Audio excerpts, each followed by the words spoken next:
Doctors and public health experts nationwide are sounding the alarm over the potential impacts of these top officials leaving the CDC. And there's a dispute between the Trump administration and Director Monarez over how she was terminated.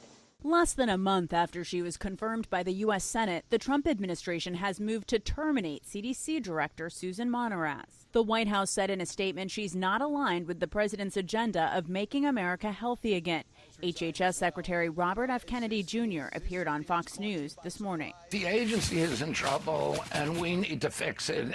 And we are fixing it, and it may be that some people should not be working there anymore. Attorneys for Monarez argue she was targeted after she refused to rubber stamp unscientific, reckless directives and fire dedicated public health experts. This is a complete meltdown at the CDC right now. The shakeup comes as the FDA this week moved to limit who's eligible for the COVID vaccine. You can have different opinions about policy, but when it comes to the science, that's a very different thing. And less than 3 weeks ago, a gunman targeted CDC headquarters in Atlanta. This was such a brazen attack on their security and their ability to continue to commit to the American people their great work.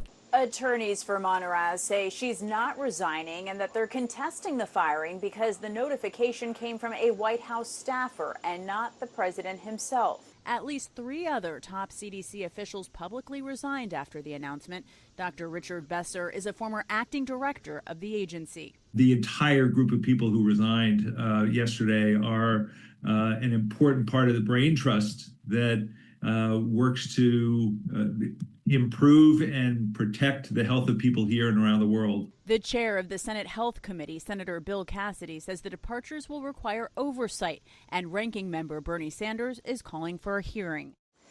Senator Sanders says the committee should hear from Secretary Kennedy and the CDC director as soon as possible. The move to oust her also comes a little more than a week after at least 600 CDC employees received notices of termination as part of government cuts and restructuring at HHS.